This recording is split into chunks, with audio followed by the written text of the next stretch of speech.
time for a discussion. Why you so hard?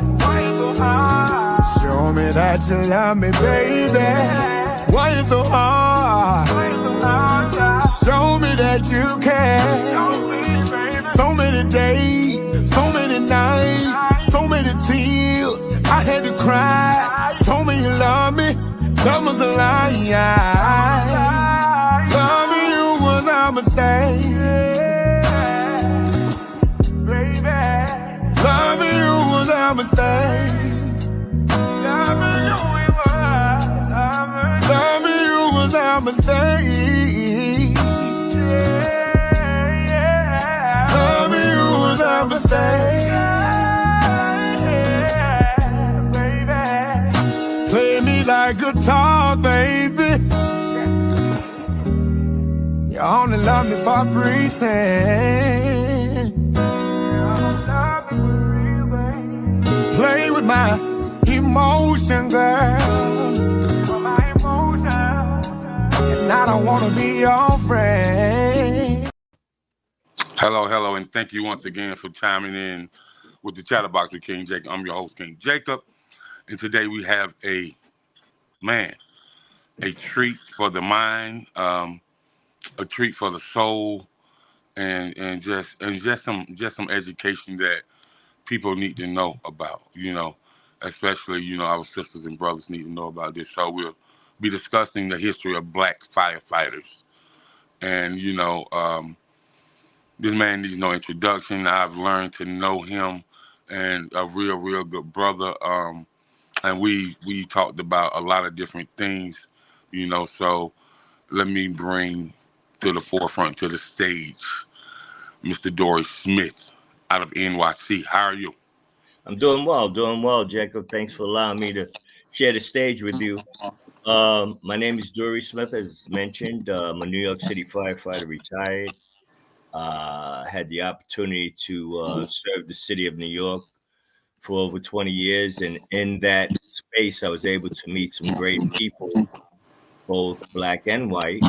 And through that course of time, I also understood that Black people in the whole were experiencing things that other people weren't experiencing. And I was introduced to an organization called the Vulcan Society, which addressed that situation. And through that association, I began to understand that our narrative as Black firefighters has been compromised. Our achievements, our accomplishments are not appreciated. So as a result, after I retired through an injury that I received at a job at a fire, I decided to tell our story. So I formed a production company, a film production company called Flame Forward. And as a result, I have the first episode in the can now, and I'm trying to distribute it. And hopefully it will bring to the attention of our people and others the plight, the accomplishments and achievements Blacks have experienced in this country as firefighters, going back to the 1800s with Molly Williams, who was an indentured servant who became a volunteer firefighter in New York. Some of that will come up in discussion a little further on, but at this time, I'd like to introduce some other people that have been involved with networking to bring our narrative to the stage in a respectful manner that has been overlooked for far too long. I'll start off by introducing Paul Washington, who's a past president emeritus of the Vulcan Society, which is a Black organization of firefighters created in New York. Paul, introduce yourself. Thanks for having me here. Thanks for having me on this show. Hope you'll really appreciate it. And I've been a New York City firefighter now for 36 years. I'm a captain, captain of Engine Company 234, which is in Crown Heights, Brooklyn. We're the first predominantly Black fire company in the history of New York City. I'm very proud of that.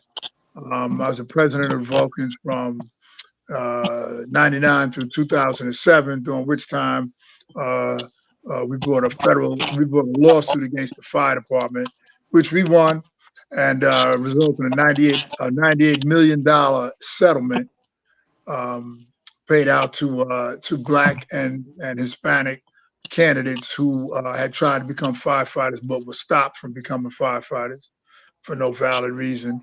And more so than that, it brought widespread changes to the fire department that started finally to bring Blacks onto the job in decent numbers.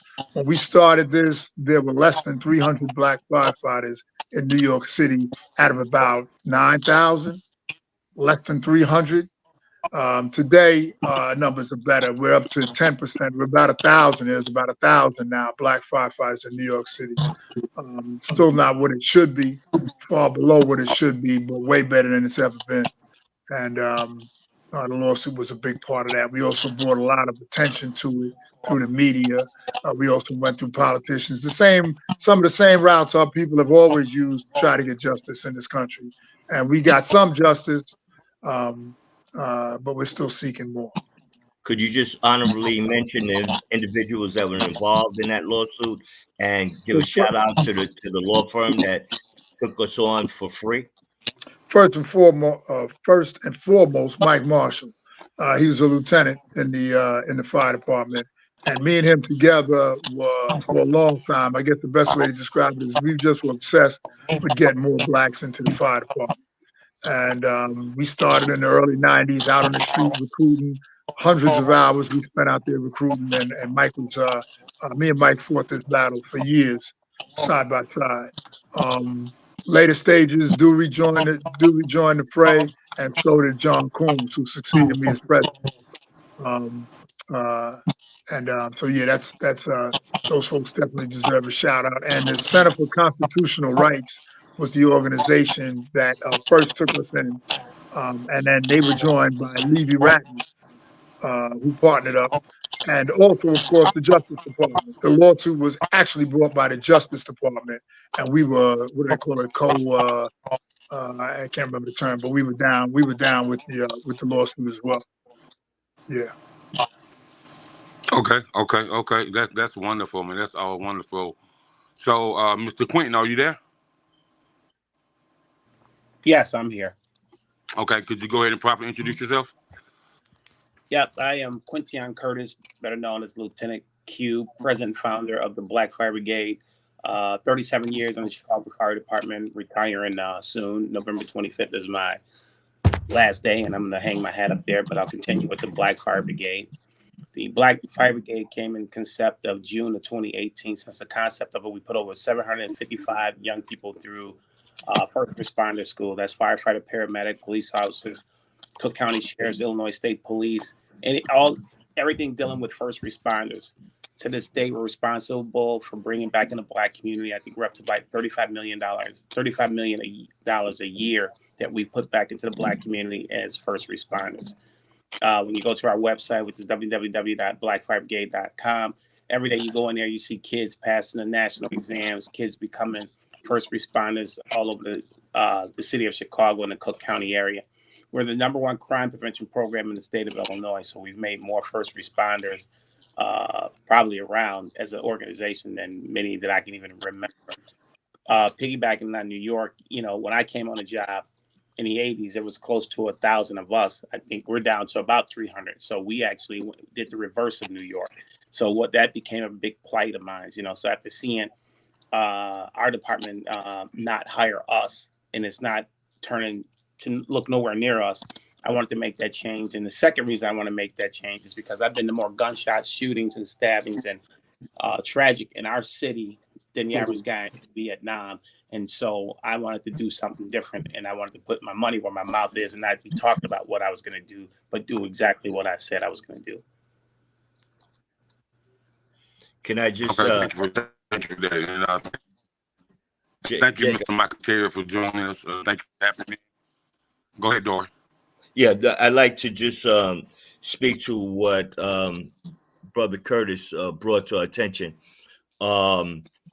Dekalb, who you're going to hear from next, and we went to Chicago. Well, he's from Chicago, but I joined him in Chicago, and we were actually able to see the Black Fire Brigade actually do what they're doing. And the look on the faces of the young men and women who were participating in the program spoke volumes to the hunger that young Black men and women feel and need. They need people like Curtis, like Brother Curtis, like Paul Washington, myself, yourself, Jacob, Dekalb, and others to inspire them to obtain the types of opportunities that are available here. And it takes a person with a vision in order to bring that about. And I'm very appreciative of his program, and hopefully we'll be able to duplicate it in other areas. We talked about that the last time we were up in Chicago.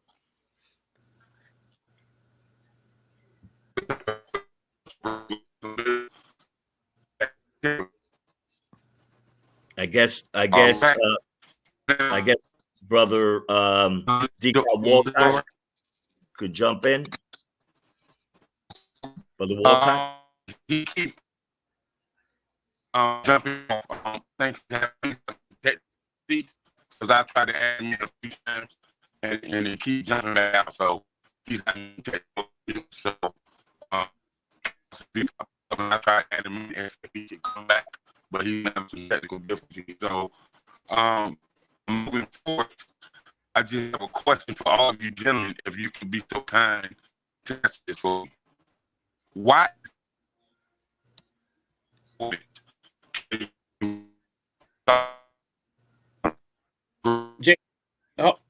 Jacob, I think you got a bad connection.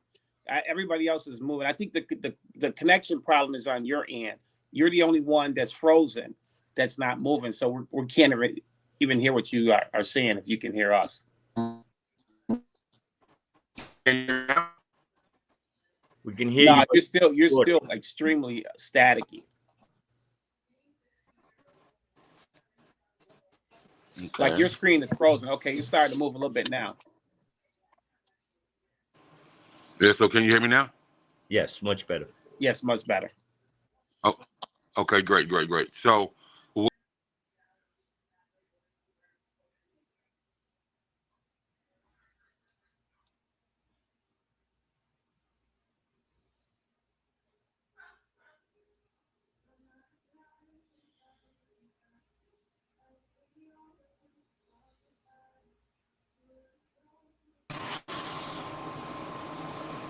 can you guys hear me?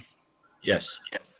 Okay, great. So when I was growing up, we didn't have no history lessons on, the Black firefighters in America and why they were so important.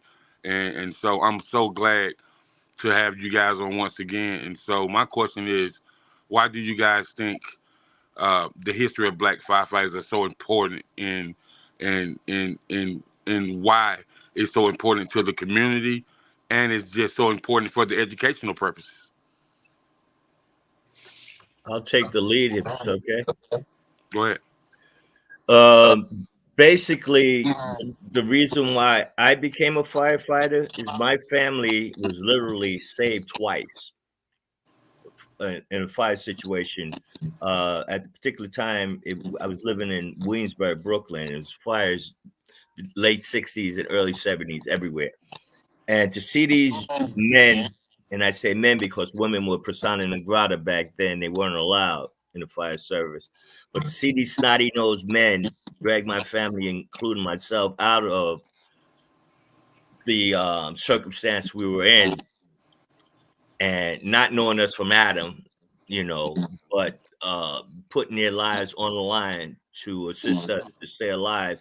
I said if I ever got the chance to do that again, I would.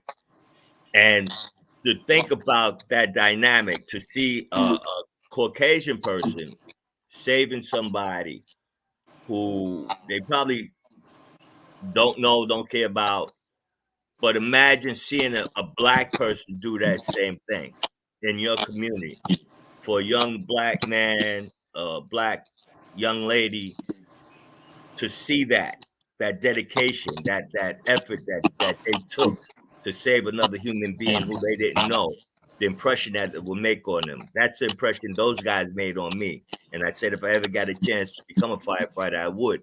And thankfully, I was able to do that. And as a result, I think I was not only helpful to my community, but I was helpful to the people that I was able to save. think the question was, why is Black firefighters' history important? Black firefighters' history is important because, as Q says, if you can see it, you can be it. Go ahead, Q. Really, when you even look at the blacks in general, the first firefighters in the world were black. You know, the first EMS in the world was black. And to see all of that history just taken away or attempted to be taken away is just unfair to the whole black community. You know, and I think it's important that people understand that. What people need to really understand now is your firefighters, your police officers, your first responders is your building of your middle class community. So if you the biggest thing is try to create your middle class community back right away. So that's why it's really important. From that standpoint alone, your kids get better education, better medical, better living when you get these firefighter, paramedic, police jobs.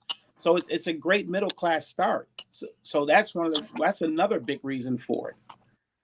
Well, let me just add that as far as I'm concerned, police, fire, EMS, they're the vanguards in our community. And without them, we don't really have the vanguard that we really need. They're almost like starting out like the Boy Scouts, growing up and, into grown men. But the fact is that Black firefighters' history has been few and far between, meaning that. I guess he fell off again. So, I'm so glad that you guys are explaining why it is so important. And so, through the educational system, have there been programs put into place for firefighters, cadets? I think there's probably different programs. I don't think there's been none specifically geared towards our community as a whole, right? There hasn't been, it's that whole thing, if you teach a kid to save a life, they'll be less likely to take one. And kids need to be exposed. If you can't see us, you can't become us, right? So one of the biggest things is we have to get more Black firefighter, police officers, first responders in our own community. Because when they see us, we become their leaders, right? We become who they model themselves after. And so that's why it's imperative that we really amp up and become first responders, because our kids need to see us doing what we do. Paul, Okay. Paul, could you speak to the program in New York, Paul? You talking about the cadet program they have? Yeah, the cadet and Thomas Jefferson High School. Yeah, the fire department has put forth a few measures, but they're ineffective to say the least. They got a cadet program which is going to lead nowhere. They've got a fire high school that they named after a friend of mine that died in 9/11, Captain Vernon Richard. Good brother. We studied together to become captains, and they named the high school after him. But it's not bringing people into the fire department. It's just an effort for the fire department to act like they're doing something when really they're not. And if I can piggyback on what the brother said earlier, how important it is to have Blacks in these communities. Crown Heights, where I work, like I said, we're the first predominantly Black fire company. The accolades, the love that we get from the community is unmatched. The neighborhood of Crown Heights loves us, and we love Crown Heights. We treat the people like their families. We got our doors open all day, every day. People coming in and out. When we go on calls, we treat the people like family. We have backpack giveaways. We got a free library. We pride ourselves in being a part of that community, and the community responds with just they love to see us, and it makes a difference. I could say that Crown Heights gets the best fire service of any Black community in New York City. I say that hands down. Okay, great. So another question that I have, after 9/11 and everything that happened, how did you guys in New York and other fire departments all around the country, how did you guys put that balance back together? Because I know it was a lot of lives lost and the economy went haywire. And so how did the fire departments put everything back together as far as the balance and getting stuff done by the local congressmen and the senators and just the government just being there for y'all like they were supposed to be there for y'all because y'all put your life on the line each and every day for citizens throughout the country. Yeah. Good question. When 9/11 struck, I was the president of Vulcans, and we lost 12 black firefighters during 9/11. And we felt that our biggest task was to put those 12 black families in contact with one another. They were doing things with the city, with the fire department, that will, because 343 firefighters died. And the 12 black families were doing things with all the other families as well. But, black folks want to kind of be together and, kind of kinship with one another. So we put those 12 families together. They remain in contact to this day. I'm very proud to say. And, we feel like they're part of our family. But that was our thing, was to get those families together. We raised some money, which we were able to give to the mothers of those 12 black firefighters who died. So yeah, a bunch of things were done. But I tell you, just in my firehouse last Saturday, we just had 2 plaques that were dedicated to 2 members of our firehouse who died from 9/11 related injuries. All right, a disease or something that they caught while working on the pile at after 9/11. More firefighters have died after 9/11 from 9/11 related injuries and diseases than died during 9/11. So it's an ongoing thing. Okay, great, guys. We're gonna take another quick commercial break, and we'll be right back momentarily. Are we back now, Mr. Dora? You from NYC as well, and so so with the things that you've seen with 9/11 and just creating that balance. So did the pension of firefighters get better after 9/11 happened, or are y'all still fighting to get that pension where it needs to be? Well, as far as pensions is concerned, I think that most civil servants, especially the fire department, have one of the better pension programs in the country. They, all our needs, medical needs associated with 9/11 is taken care of by the Zagrota Act, which they, every year they test us and we do our annuals, and that is not a problem. The pension is really not a problem. The problem in the fire department is that it's a microcosm of America, and the fact that and you can't really say it's racism, but it's more nepotism. It's like this is such a great thing. I want to make sure my nephew, my cousin, my son, daughter has opportunity to have this because they see the road that it will take you on. And there's nothing wrong with that because every group is supposed to look after their own, but not at the expense of others or where you make it difficult for them to be a part of this. And I think that still lingers, that barrier, that unnecessary burden to prove that you're worthy, is still with us. And that's what we're fighting against today, more so than the economic phase of it. Economically, I think most firefighters are doing well. And after they retire, they still will be doing well. Okay. So Yeah, listen, brother. Let me just add this. Now, I'm an advocate for attempting to try and encourage young people to find an interest in this job. The only thing that I have seen on my past 40 years, what I've seen that works is the Black Fire Brigade. There's a hands-on there. They're encouraging young people to come and get involved, and their turnover with graduation is through the roof. I put in time on Sundays there, and I interface with those that want to be paramedics and those that want to be firemen. At the same time, we all know that in some regards, it's very realistic. When you can see it, you can be it. How about it, Q? So, you know, we all have the same problems. I don't care if you're in New York, you're in Dallas, San Francisco. Our retention ratio at some point in time is horrible. So, in light of that, we need programs like the Black Fire Brigade to operate in each and every one of these cities.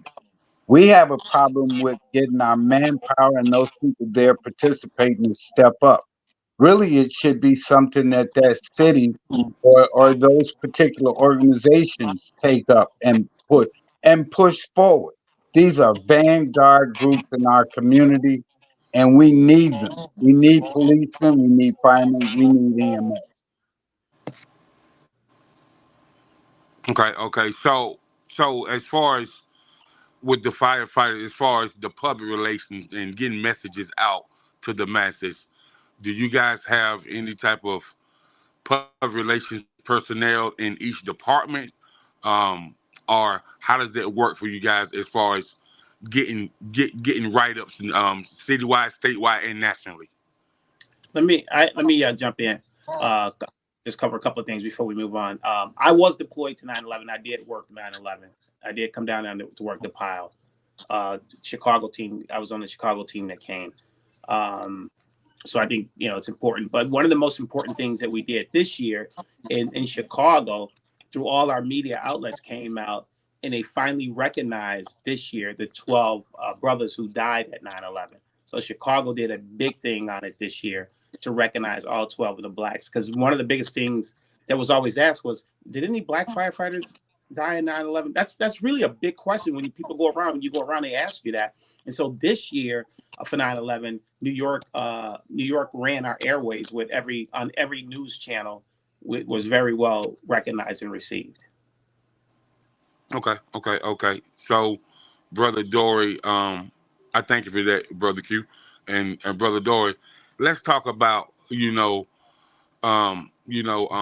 Forward Productions and why it was so important to you to really do the history of black firefighters, not just telling people, but showing people on a live visual where people can scream it, where people can buy, and then another question that I would like for you guys to answer, um, how many authors can we buy from just talking about being a black firefighter, because that's important too, because when you're getting that literature, it gives you a better insight as well. Absolutely. My motivation for forming this production company was because the fire service in itself is a calling. It's a privileged space, and I was fortunate enough to be thrust into it. And as a result, it was in my blood, and I wanted to do that service.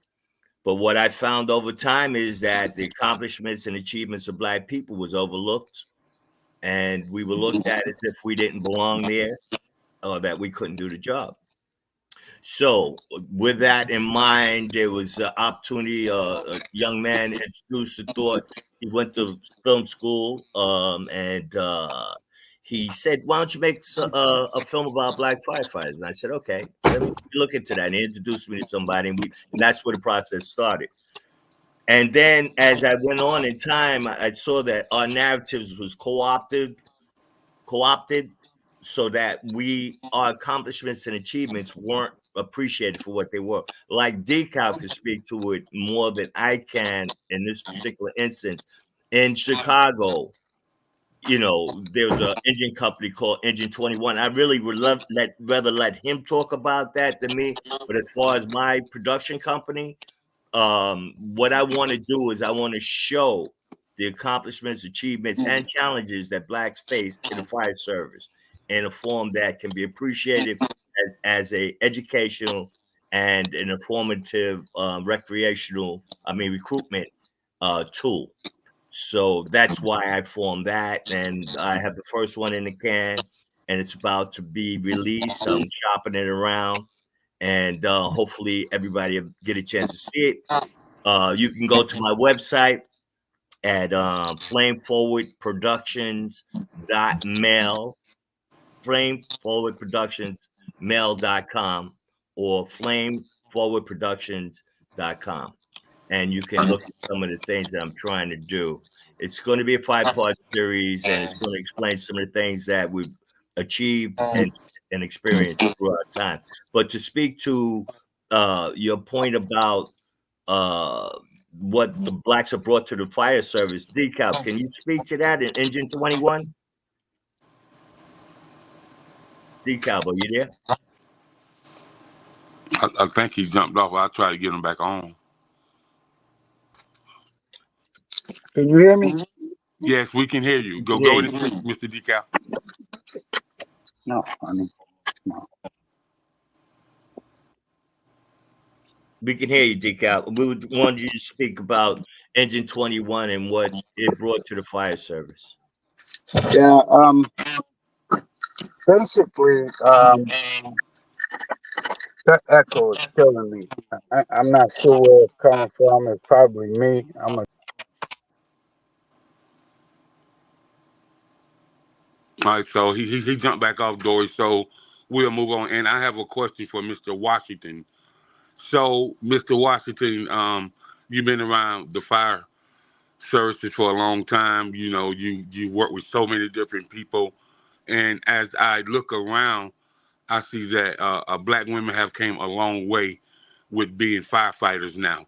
And so tell me about their process when they first started to try to become firefighters up until the process that I see now. I see so many more of them just across the nation. So if you could talk a little bit about that. Yeah, gladly. The first women on the job came on in the early 80s, early 1980s, due to a lawsuit.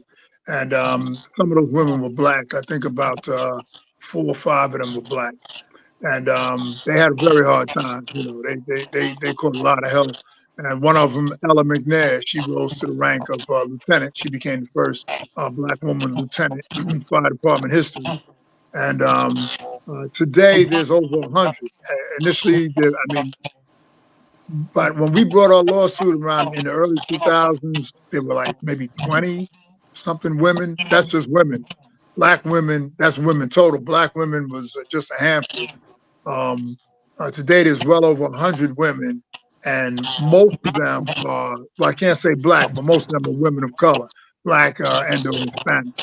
But the biggest trend among women coming into the New York City Fire Department is among black women. So that's great, you know. And they've had a lot of hard times in the department and still do. But you know, but I'm so glad to see sisters coming onto the job and doing well, you know. And as Dewey hinted, it's a great way to take care of your family. So for sisters to come and get this job, it's a great thing because we know they're gonna pass that on, you know, to their families. Their families are now gonna be better taken care of than maybe they would have been otherwise. Okay, good. To piggyback on what Paul was saying too, even though they were having the difficulties that they had, the Vulcan Society was instrumental in taking some of that burden off of their shoulders, both black and white women. We were the first organization to speak to the administration about the trials and tribulations that were unnecessarily being forced upon these women. They were introduced to a service that was predominantly male, Caucasian, and the job had to come in and support them. And we were instrumental in making sure that happened, the Vulcan Society in New York. Okay, great. We'll take a quick commercial break and we'll be stepping back in after commercial break to talk with Brother Q about the education of a firefighter. And we'll take a quick commercial break right now. Are we back? Okay, Brother Q. So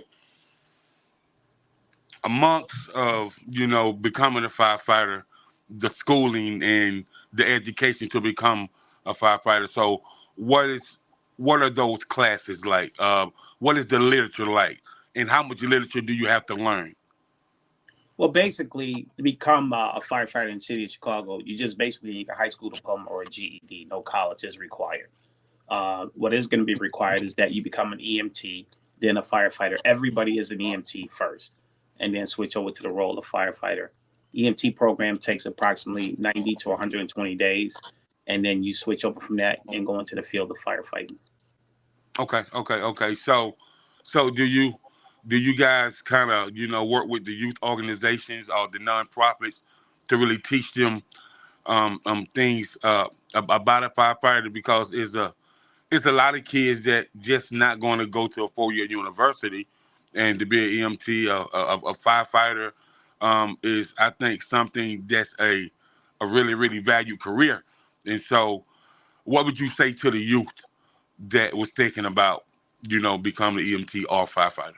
Well, that's our main focus. Our main focus are kids that never plan on going to college first, right? Is to open up and let them know that you got other avenues, there's other vehicles you can take. And one of our biggest things, like our program, we probably have on the average 1,000 kids on our waiting list, just waiting to get in our program. So we don't even have a shortage of kids. And one of the biggest fibs that was ever told in the Black community is Blacks don't want to be firefighters. Well, the Black Fire Brigade is in the Vulcan Society, and the African American firefighters have proven that to be wrong.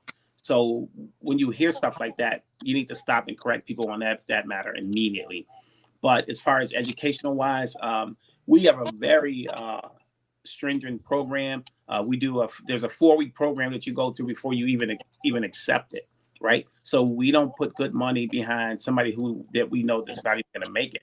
So we have a 4-week course prior to getting into the Black Fire Brigade. Now remember, none of this costs a student $1. They don't even pay for their uniforms. But we got to make sure that you're going to make it all the way through the program. So right now we got 18, 19-year-old kids already making $100,000. That's impressive. That's very impressive. Paul, can you speak to New York? New York is slightly different than Chicago with the requirements. Yeah, well, it's the same in terms of education. They want you to have, I think, 30 college credits, but they'll waive that if you've had any kind of job experience.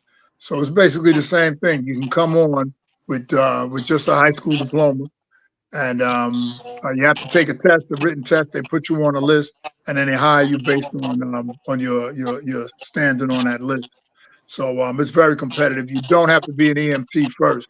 You just come in as a firefighter, but it's very competitive. And I want to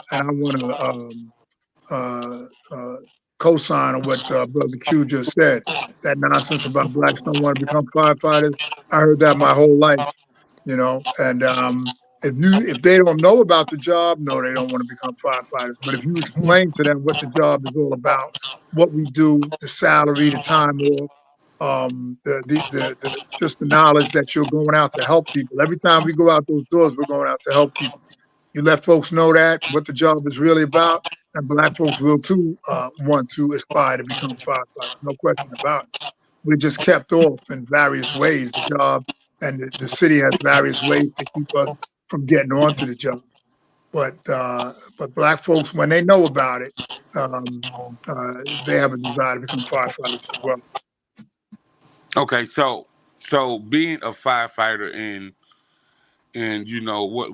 what are some of the things you guys talk with about your spouse? Because it's a very dangerous job, and so having a spouse and you being a firefighter, what are some of those conversations like, as far as from a mental and emotional standpoint of view? I guess I'll start. As I mentioned in the production I'm trying to produce, episode 3 speaks about the psychological and emotional baggage that comes with the job. As firefighters and EMTs and first responders, we see things that people aren't really supposed to see.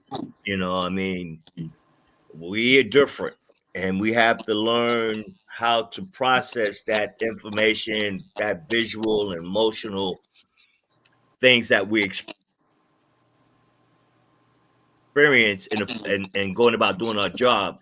So everybody does it to the best of their ability. Fortunately, the job provides the counseling and event that you needed.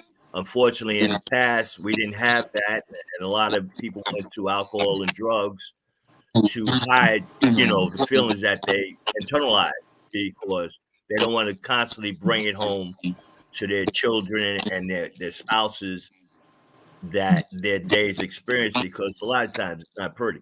You know, when you help somebody, you save somebody, that's great. That you're exuberant, you know. But when you lose somebody, it's the opposite, you know. And so it takes its toll. But like I said, this job's a calling, and somehow the majority of us find it within ourselves, and with the companionship of our fellow brothers and sisters, we're able to compartmentalize it and put it where it's supposed to be, on the shelf for now, and so that we can do this again tomorrow. We cannot dwell on that, you know. So that's my take on it. That it takes a lot out of you, but it gives you a lot too. Okay. Especially when people in the community come up to you and say thank you for your service. Right. Okay. Mr. Washington? Well, I think our loved ones know it can be a dangerous job, you know. But one thing we're able to put it in perspective. You know, I mean, usually since I've been on the job, we've lost an average of about 2 firefighters, except for 9/11. We lost an average of about 2 firefighters per year out of about 8 or 9,000. So what's the chances that you're going to be one of those 1 or 2 that die, excuse me, in the line of duty this particular year? You know, the job is dangerous, but it's not nearly as dangerous as a lot of people think. So, Yeah. you know, and our loved ones know that, and you know, that makes it easier. And also, like Duery said, you know, they see the good things that we derive from the job, and it more than compensates. Okay, Brother Q? To me now, it's just a family business. You know, my 2 sons are Chicago police officers. They're firefighters or paramedics, and it's been around me my entire life. You know, growing up in the projects, nothing I haven't seen, nothing that my family wasn't subjected to, or wasn't subjected to. So being a project kid growing up in it is just that it was just a way of life. All right, so we'll take a quick commercial break, and we'll be wrapping it up after the break, and you'll get to understand where you can reach these remarkable gentlemen at, and we'll be right back momentarily.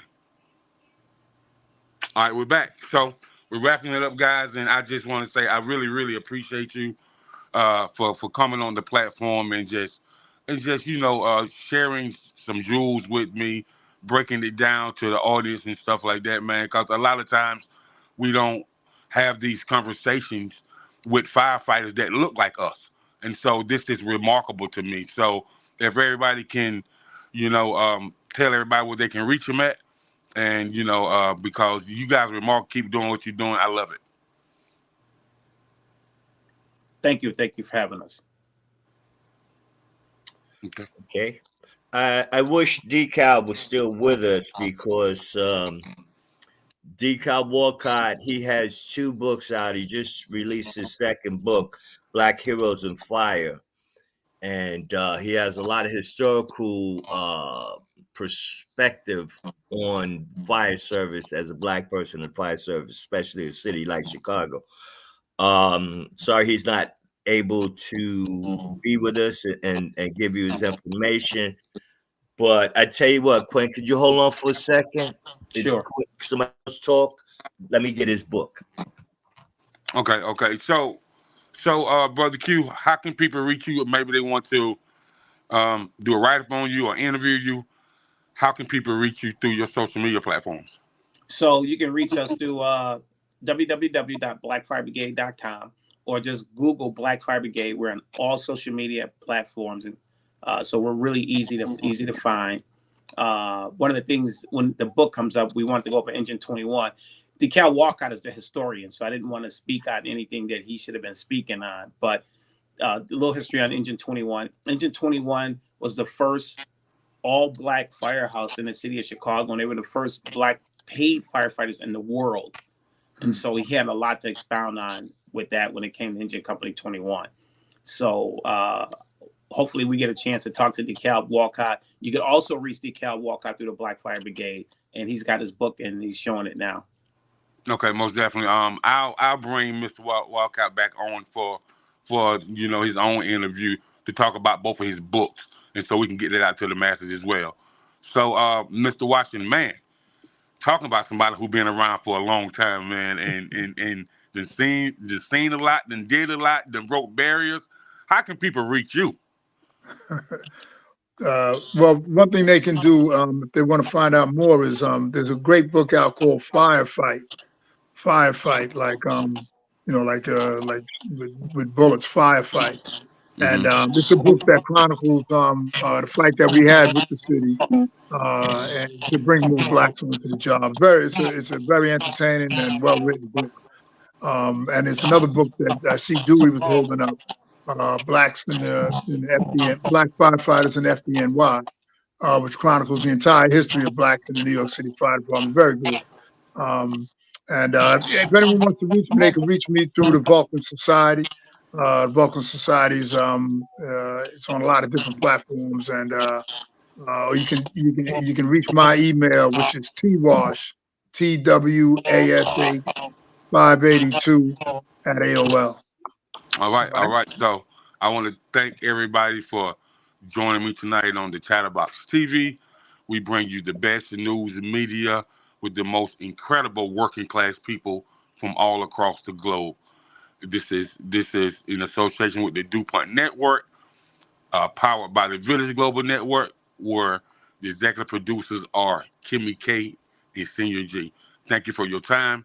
Have a pleasant night, and most of all, stay blessed by the best. We out of here. All right. Thank you. Yes, sir. Thank you. Yes, sir. All right. Thanks for having me on there. All right, brother Yes, Joe, sir. you keep up that good work with the fire brigade there.